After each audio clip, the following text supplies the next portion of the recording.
ಎಲ್ರಿಗೂ ನಮಸ್ಕಾರ. ನಾನು ನಿಮ್ಮ ಪ್ರೀತಿಯ ಆಕಾಶ್ ವೆಂಕಟಪ್ಪ.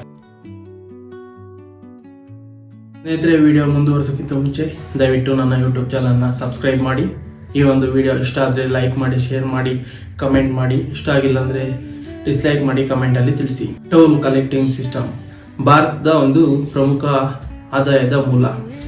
ಭಾರತ ಸರ್ಕಾರ ಈ ಒಂದು ಟೋಲ್ ಕಲೆಕ್ಟಿಂಗ್ ಸಿಸ್ಟಮ್ ಅಲ್ಲಿ ಸಾಕಷ್ಟು ಒಂದು ಟೆಕ್ನಾಲಜಿಕಲಿ ಅಪ್ಗ್ರೇಡ್ ಅನ್ನ ತರ್ತಾ ಇರುವಂತದ್ದು.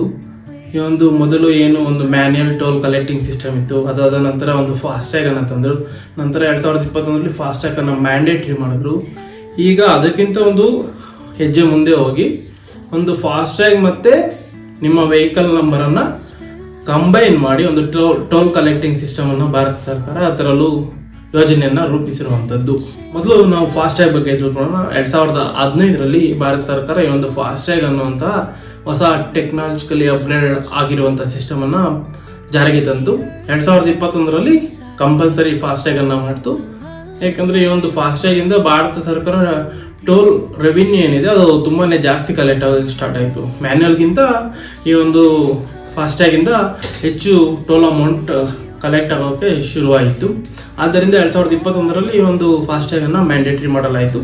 ಮ್ಯಾನ್ಯಲ್ ಟೋಲ್ ಕಲೆಕ್ಟಿಂಗ್ ಸಿಸ್ಟಮ್ ಅಲ್ಲಿ ಇದ್ದಂತ ಒಂದು ಬಿಗ್ಗೆಸ್ಟ್ ಡಿಸ್ಅಡ್ವಾಂಟೇಜ್ ಒಂದು ವೇಟಿಂಗ್ ಪೀರಿಯಡ್. ಆ ಒಂದು ವೇಟಿಂಗ್ ಪೀರಿಯಡ್ ಅನ್ನ ಕಡಿಮೆ ಮಾಡಲು ಫಾಸ್ಟ್ಯಾಗ್ ನ ಜಾರಿಗೆ ತಂದರು. ಮತ್ತೆ ಫಾಸ್ಟ್ಯಾಗ್ ಇಂದ ರೆವಿನ್ಯೂ ಕೂಡ ಜಾಸ್ತಿ ಆಯಿತು. ಆದ್ರೆ ಈ ಒಂದು ಫಾಸ್ಟ್ಯಾಗ್ ಕೂಡ ಕೆಲವೊಂದು ಸಮಯದಲ್ಲಿ ರೀಡ್ ಆಗೋದಿಲ್ಲ, ಕೆಲವೊಂದು ಸಮಯದಲ್ಲಿ ಬ್ಯಾಲೆನ್ಸ್ ಅನ್ನ ಮೇಂಟೈನ್ ಮಾಡೋದಿಲ್ಲ. ಸೊ ಹಾಗೂ ಟೋಲ್ ಬೂತ್ಗಳಲ್ಲಿ ರೀಡ್ ಮಾಡೋಕೆ ಸಮಯವನ್ನ ತಗೊಳ್ಳುತ್ತೆ. ದೊಡ್ಡ ದೊಡ್ಡ ವೆಹಿಕಲ್ಗಳು ಬಂದ್ರೆ ತುಂಬಾನೇ ಸಮಯ ತಗೊಳ್ಳುತ್ತೆ. ಇದೆಲ್ಲವನ್ನ ಪರಿಗಣಿಸಿ ಈಗ ಇನ್ನೊಂದು ಹೆಜ್ಜೆ ಮುಂದೆ ಹೋಗಿ ಈ ಒಂದು ANPR ಸಿಸ್ಟಮ್ ಅನ್ನ ಭಾರತ ಸರ್ಕಾರ ಫಾಸ್ಟ್ಯಾಗ್ ಜೊತೆ ಕಂಬೈನ್ ಮಾಡಿ ಜಾರಿಗೆ ತರಲು ನಿರ್ಧರಿಸಿರುವಂತದ್ದು. ಈ ಒಂದು ANPR ಅಂದ್ರೆ ಆಟೋಮೆಟಿಕ್ ನಂಬರ್ ಪ್ಲೇಟ್ ರೆಕಗ್ನೈಸೇಷನ್ ಅಂತ. ಈ ಒಂದು ನಿಮ್ಮ ನಂಬರ್ ಪ್ಲೇಟ್ ಅನ್ನ ಒಂದು ಕ್ಯಾಮ್ರಾ ಮೂಲಕ ಕ್ಯಾಪ್ಚರ್ ಮಾಡಲಾಗುವಂತದ್ದು.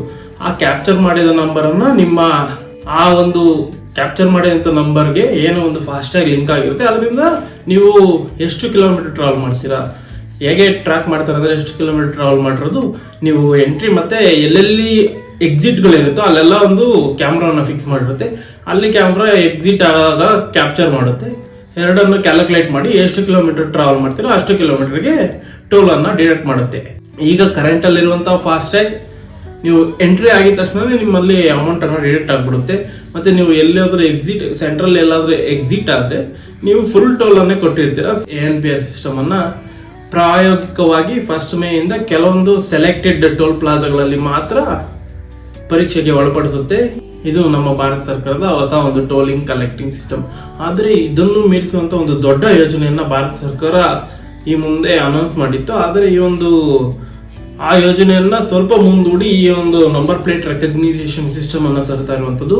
ಆ ಒಂದು ದೊಡ್ಡ ಯೋಜನೆ ಏನಂದ್ರೆ ಈ ಒಂದು ಟೋಲ್ ಕಲೆಕ್ಟಿಂಗ್ ಸಿಸ್ಟಮ್ಗೆ ಒಂದು ಸ್ಯಾಟಲೈಟ್ ಅನ್ನ ಉಡಾವಣೆ ಮಾಡಿ ಆ ಸ್ಯಾಟಲೈಟ್ ಮೂಲಕ ನಮ್ಮ ಭಾರತದ ಟೋಲ್ ಕಲೆಕ್ಟಿಂಗ್ ಸಿಸ್ಟಮ್ ಅನ್ನ ಕಂಟ್ರೋಲ್ ಮಾಡುವಂತ ಪ್ಲಾನ್ ಭಾರತ ಸರ್ಕಾರದಾಗಿತ್ತು. ಆದ್ರೆ ಅದಕ್ಕೆ ತುಂಬಾ ದೊಡ್ಡ ಮಟ್ಟದ ಇನ್ವೆಸ್ಟ್ಮೆಂಟ್ ಬೇಕಾಗಿರೋದ್ರಿಂದ ಆ ಒಂದು ಯೋಜನೆಯನ್ನ ಕೆಲವೊಂದು ವರ್ಷಗಳಿಗೆ ಮುಂದೂಡಿರುವಂತದ್ದು.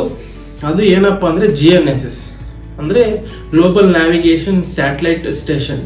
ಈ ಒಂದು ಸ್ಯಾಟಲೈಟ್ ಮೂಲಕ ಒಂದು ಟೋಲ್ ಪ್ಲಾಜಾಗಳಲ್ಲಿ ಒಂದು ಯೂನಿಟ್ ಅನ್ನ ಎಸ್ಟಾಬ್ಲಿಷ್ ಮಾಡ್ತಾರೆ. ಅವೆರಡು ಕನೆಕ್ಟ್ ಆಗಿರುತ್ತೆ.